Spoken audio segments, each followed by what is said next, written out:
Have their quarterback, Dak Prescott, back in action, and he'll be shining in primetime. Stephen A., listen to this.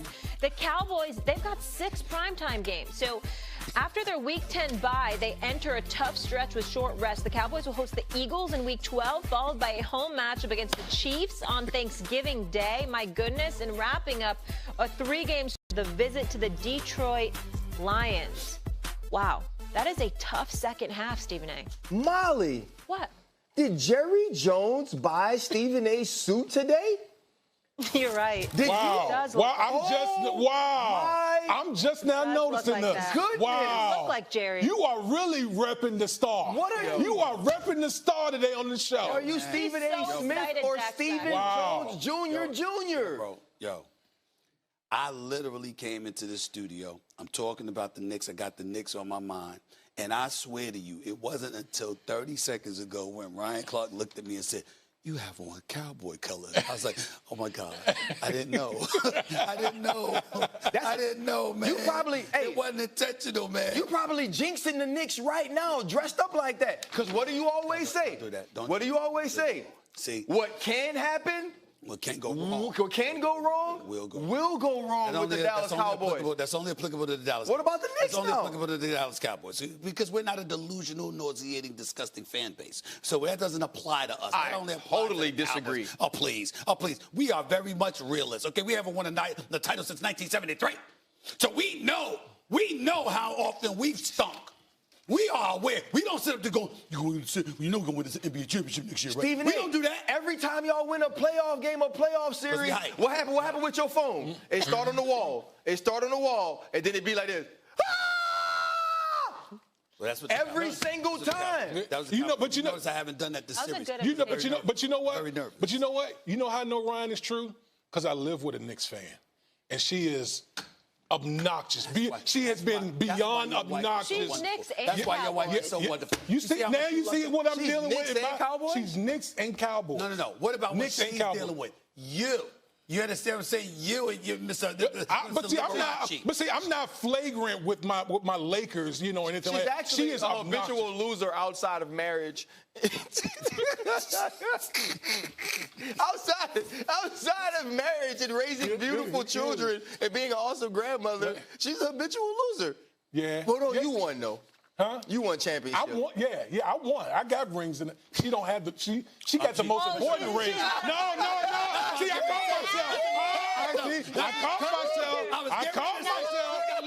caught myself. She got the ring that counts. Yeah, that's right. She got the most important ring. See, I caught myself, Molly. Don't do that. Let me stop being messy. Happy home. Stop messing with a happy home. Let's go, Molly. Oh, my gosh. Is Dallas a legit threat to win the NFC East, RC? No. Thank you. No, but Dallas is a team that right now, when you look at their roster construction, will be competing to be in the playoffs. It's all about the way this team starts the season. Brian Schottenheimer has said, okay, I'm trying to change the culture. And by changing the culture, I'm going to put Micah Parsons, who is the most talented player on this team, with Dak Prescott, who is the most respected player on this team. Now, what are you going to do with George Pickens? Where will George Pickens fit into that locker room? Because we know on the field he's going to produce. We know on the field he's going to get one-on-ones. On the field, he brings something to Dallas that they do not have in that structure, in that skill room, in those skill options until you bring him in.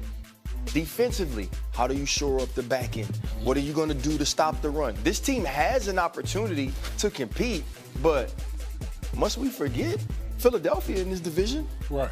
The Washington Commanders are in this division.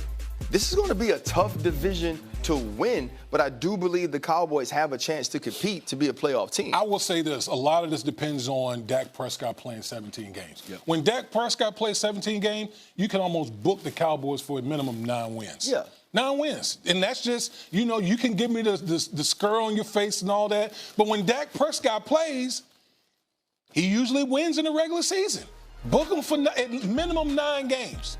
Okay? 9 games. Now, they have other factors to worry about. They need to run the ball better. They got to stop the run. But I think the Cowboys are closer to the Commanders than they are to the Philadelphia Eagles. Yeah. I think that's where, when we look at the Cowboys, look at them against the Washington Commanders. So what you're saying is they'll be battling for second place within the division. Yeah. Okay. Yeah. I say third. I say not second. I say third. Because so they're New York Giant-ish to you? Well, Giants So are you saying they're closer to the Giants than the Commanders? no. What I'm saying is they come in the third place in the NFC East. All right, and as a result, I mean, are y'all pulling? Are you putting any respect on Dak Prescott's name? I was getting ready to ask. I was going to there next because I want to ask you, RC. I want to make sure I'm clear. You sure you got that right? Where Dak Prescott's the most respected Cowboy? I mean, do people respect the dude that you know ain't gonna show up after January? I mean, I'm just asking. You said it. You said it. I'm just taking your words. I'm just taking your words as a fair question. I think it's a very, very fair question. You're twisting my words now. I'm asking a question. I'm asking a question. Yes. The way that Dak Prescott leads, the way that Dak Prescott approaches his job, the man that he is walking in and out of that stadium every day, absolutely, he's the most respected Dallas Cowboy.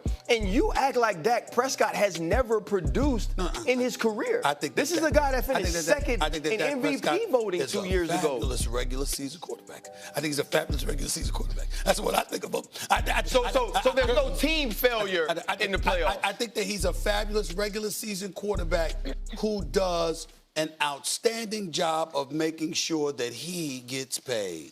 I give him credit for that. So he's Kirk Cousins. So he's Kirk Cousins? Wait, hold up. Can we lock in on their second half schedule? Because, Stephen A., I don't think you really looked at this. I have the schedule right in front of me. Thank you very much. It's right here. It's right here, Molly. All the games. Right here. Okay. Okay, so do you have a reaction to the gauntlet that is the second half? I see a nosedive taking place after week 11. It's Monday Night Football, and then after that, the Eagles, the Chiefs, the Lions, the Vikings, the Chargers, the Commanders. I see the Dallas Cowboys losing at least 3 or 4 of those games. At least, okay? That's why they got to start fast. That's what. They have to start fast. So they have to really show up in September. Now, Brian Schottenheimer, did you talk about Brian Schottenheimer and changing the culture? I mean, that was funny to hear. You mean the Brian Schottenheimer that nobody was thinking about? Nobody wanted? That Jerry Jones just plucked out of obscurity and gave him the head coach? He was the offensive coordinator. Yeah, really. But who was calling the plays? Who's calling the plays? Mike McCarthy. There we go. So he wasn't even calling the plays. I mean, what was he doing? By the way, just educate me because I rely. See, I'm brilliant because I know I'm not. I listen to those who are. Y'all played, y'all won, I didn't. I got to ask y'all a question. If you're an offensive coordinator, but you ain't calling plays, what exactly is it that you do? So you help. First of all, you help with the game plan. You help with the game plan. I will say this. Okay. Now, when I played with the Jets, Brian Schottenheimer was my offensive coordinator. Okay. Oh. We were very successful during that time. Yes, they were. So, You said the Jets were successful. Yeah. Two AFC championships. Two AFC championship games. He was the offensive coordinator. I understand that, but I recall that's Mark Sanchez. Yeah. That's Mark Sanchez. That was right. Now he has Dak Prescott. Now he has Dak Was the Prescott. offense anything to write home about when Mark Sanchez was the quarterback? They were physical and they could run the ball. Now he has